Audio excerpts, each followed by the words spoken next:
Everyone grew up believing that the world map no longer has any undiscovered places. Satellites and technology have turned our planet into an open book, every inch of it recorded, making us feel that the age of great explorations is long over. But the truth is that all of this might be a huge illusion, and that there is still one place, an entire continent, that represents the last blank space on the map: Antarctica, or the South Pole. Today we look at it as a dead, frozen ice desert, the literal end of the world. But what if all this emptiness is deceptive? What if beneath ice that is kilometers thick there lies another world, and a completely different history from the one we know? Forgotten civilizations, technologies thousands of years ahead of their time, and dangerous secrets so great that the world's biggest enemies agreed together to isolate the continent from the rest of humanity. Welcome. Today I'll tell you the story of the forbidden continent, Antarctica. But before we begin, don't forget to subscribe and activate the notification bell so you get alerted about new stories as soon as they're released. And I want you to get this video to 2,000 likes before the next one. Push with me so I can push with you. Let's begin. In 2016, satellites scanning the surface of the Earth captured images of the Ellsworth Mountains in Antarctica. In the middle of all that white, the satellites picked up something strange. Something that didn't belong there at all. It wasn't a natural mountain with a jagged peak, but a nearly perfect geometric shape. A peak with 4 sharp, equal sides, all meeting at a single point. From space, the shape was unmistakable. It was a pyramid. Of course, the scientific community immediately had a ready explanation. They said it was a natural mountain peak, shaped that way over thousands of years by snow and wind. But that explanation didn't convince many people. Most naturally eroded peaks have 2 or 3 faces at most. 4 perfectly shaped faces with such precise geometry is extremely rare in nature. This doubt opened the door to other theories. One theory said it wasn't just natural rock, but a pyramid built by an ancient civilization when Antarctica was still green land, and that the ice today only reveals its tip. When you place the image next to photos of the pyramids of Giza or the pyramids of Mexico, the similarity is unsettling, as if they all came from the same design book, a book written in a lost age of human history. Modern technology revealed other things scattered across the frozen continent. In a remote area of East Antarctica, satellite images detected something resembling a massive gate, an almost perfectly rectangular opening carved into the face of a rocky mountain. Its straight lines and sharp edges made it look completely different from any natural formation around it. The darkness inside suggested great depth, and some researchers estimated that it could be large enough for an entire aircraft to pass through. Scientific explanations again tried to attribute it to ice movement and wind erosion. But another discovery made many people reject that explanation entirely. On an island near the coast, satellites captured an image of a wide cave entrance at the base of a mountain. The strange part wasn't the cave itself, but what led to it. At the base of the slope were dark horizontal lines running parallel to each other and gradually rising upward, exactly like stone steps leading deep into the heart of the mountain.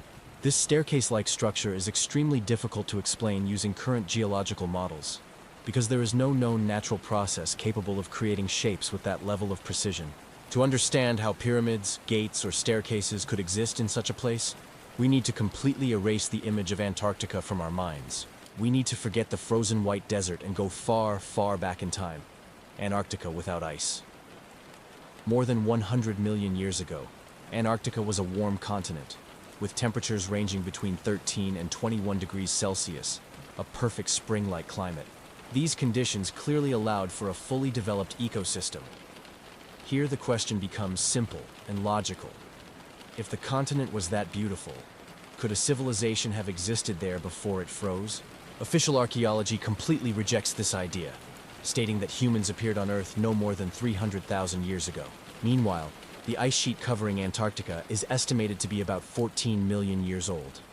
Based on that, there should be no chance that the two timelines overlap. And yet, history is full of gaps. What we know is far less than what we don't know. Is the history we know the full story?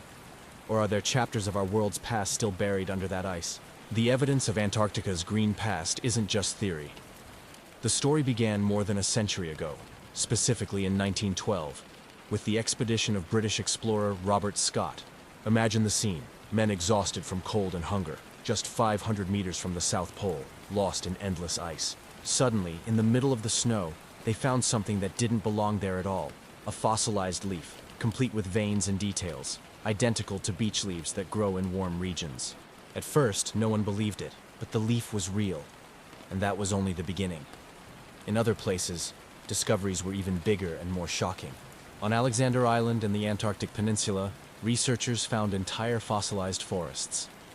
Trees up to 7 meters tall were still standing in place, surrounded by layers of ancient pollen, leaves, and organic remains of a dense tropical rainforest. Later drilling and excavation confirmed what these fossils suggested. A team from Rice University in the United States discovered ancient pollen inside sediment layers far from the Antarctic Peninsula's coast, proving that the region was indeed covered in tundra vegetation about 12 million years ago. But amid all this scientific evidence, a very strange report appeared. A whisper within the geological community. This report took the story into a completely different realm of mystery. A team of scientists claimed they had found remains of a massive structure near the Denman Glacier River. They described it as a stone building with columns and foundations. They also reportedly found coins engraved with symbols of strange animals and an artifact with no known explanation. The strangest part was that the report quickly disappeared, and no official body ever confirmed it. But its mere existence was enough to make people wonder, is what's buried under the ice just a few trees or an entire civilization?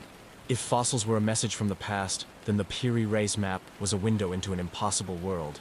In 1513, at a time when European maps still depicted the edges of the world as places inhabited by monsters, the Ottoman admiral Piri Reis drew a map that changed everything. The map accurately depicted the coasts of Africa and South America, but the truly strange part was at the southern end of the world, where Antarctica is. Instead of blank space, the map showed a continent with clear details, coastlines, mountains, and rivers, completely free of ice. The question was unavoidable. How could a 16th century mapmaker draw the true shape of land buried under kilometers of ice? The only logical answer was that he wasn't drawing from imagination, but copying much older maps. Maps from a lost chapter of history. This idea was picked up by historian Charles Hapgood, who argued that the map wasn't just an ancient document, but evidence of a lost seafaring civilization, one capable of ocean travel when Antarctica was still warm and ice-free. Academia rejected the theory as fantasy.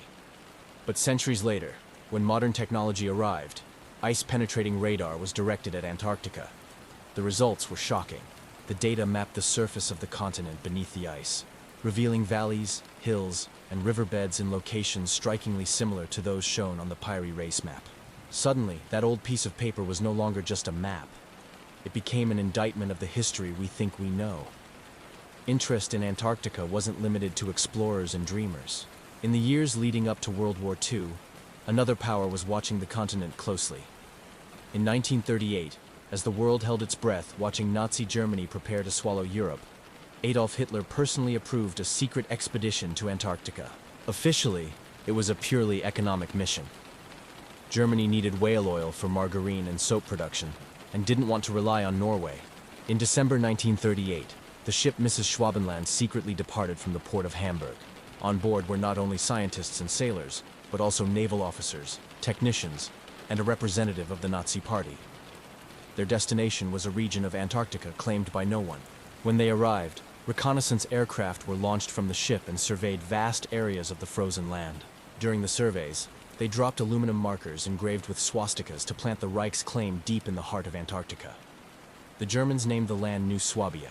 The expedition mapped more than 600,000 square kilometers, officially ending in February 1939, just months before the war began, returning with thousands of photos and data. After that, most of the data vanished, either lost in the chaos of war or deliberately hidden. The question remained, was all of this really just for whale oil? And if not, what were the Nazis searching for in the most remote place on Earth? When World War II ended and the world finally breathed after years of destruction, there was a general sense that the nightmare of the Third Reich was over forever. But amid the ashes of destroyed cities, whispers began to spread. Whispers that the idea was still alive, hiding somewhere. All eyes turned south, toward the continent the Nazis had visited shortly before the war.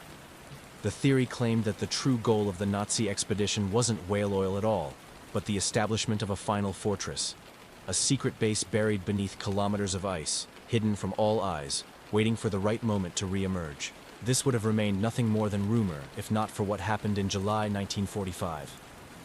2 months after Germany's surrender, out of nowhere, the German submarine U-530 appeared at a naval base in Argentina. A month later, another submarine, U-977, arrived under similar circumstances. The commanders surrendered, but when questioned about where they had been and what they were doing in the South Atlantic, they refused to speak. This led many to believe they had been on a secret mission, transporting high-ranking Nazi officials or valuable cargo to a hidden base. Were they on a final mission? Were they carrying Hitler's lost treasure, or evacuating Nazi leaders to an Antarctic stronghold? To this day, there is no physical evidence of such a base. No bunkers, no abandoned buildings, no secret chambers carved into rock. But in intelligence work, the absence of evidence does not mean the absence of a threat. The whispers that began in Europe reached Washington, where they turned into real concern. Even a 1% chance that the Nazis had built a base in Antarctica was too much to ignore. That's why, in 1946, as the world was still healing from war, the United States shocked everyone by launching the largest military expedition in Antarctic history, Operation High Jump. Officially, it was a scientific and training mission, but the numbers told a very different story. 4,700 soldiers, 13 naval vessels including an aircraft carrier, and dozens of aircraft. This wasn't a research team. This was an army. Leading it was Admiral Richard Byrd, the most famous polar explorer in history. The fleet moved south with the stated goal of mapping and testing equipment in extreme cold. But no one believed the US would deploy such force just to draw maps. The strongest theory was that the real objective was to search for any trace of the alleged Nazi base, and destroy it if found. Reconnaissance aircraft surveyed millions of square kilometers. Then suddenly, without warning, and before the official end date, the entire fleet withdrew and returned to the United States. Rumors from returning soldiers spoke of destroyed aircraft, loss of life, and encounters with an unknown enemy. What could have terrified the US? Military enough to make it flee from an empty continent? Admiral Byrd returned from Operation High Jump a changed man. The silence imposed by the Navy hid many questions, but Byrd's behavior and hints suggested a major secret. Years later, a leaked document appeared, claimed to be his secret diary, written during his final flight over the pole. If what was written is true, what happened there was far stranger and more dangerous than any Nazi base. Byrd wrote that during one reconnaissance flight, his aircraft entered a strange region. All instruments failed. The radio went silent, and suddenly he found himself flying over a warm green valley in the middle of the ice. He saw mammoth-like animals walking on the ground.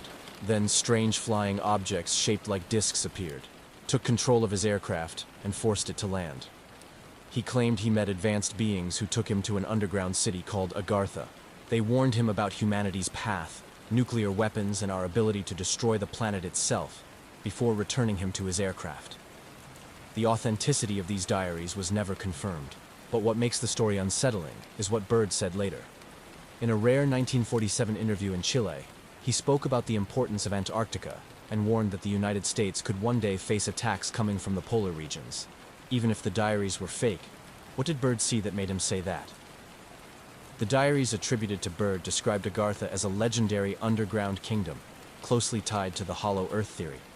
The idea that our planet is not solid, but a layered shell containing inner lands, cities, and even oceans. Agartha is said to be the largest subterranean realm, home to an ancient and highly advanced civilization known as the Ancients, possessing technology far beyond anything we know. Variations of this myth appear worldwide, from Shambhala in Tibetan tradition to underworld cities in Mayan and Celtic lore. What linked the legend to modern times in Antarctica were Byrd's alleged writings. According to them, these beings had been observing surface civilization for centuries, watching our wars in silence. What changed was humanity's development of nuclear weapons, which posed a direct threat to them as well.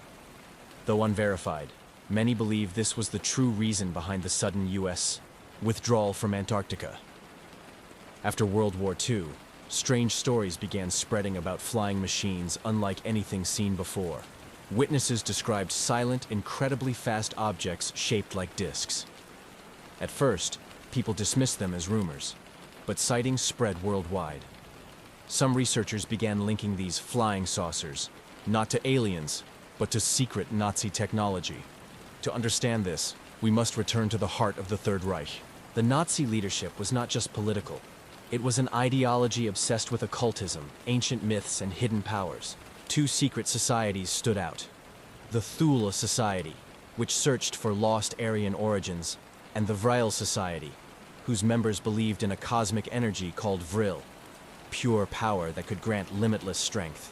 Legends claim their members, especially female mediums, performed rituals to communicate with non-human entities, learning the secrets of Vril. Some theories suggest the Nazis successfully harnessed this power, applying it to real technology. The result was secret weapons and wingless, disc-shaped aircraft. Suddenly, post-war flying saucers no longer came from space, but from Germany. Among all Nazi secret weapons, one name eclipsed the rest: Die Glock, the bell. It wasn't just a flying craft, but a terrifying device. Leaked descriptions said it emitted lethal radiation and could manipulate time and space itself. There is no physical proof, but it remains a central element in UFO lore. In 1947, unidentified objects flooded American skies. The U.S. raced to secure German scientists and technology through Operation Paperclip, trying to recover what the Nazis had developed. Technology they may not have created alone, but learned through contact with unknown beings.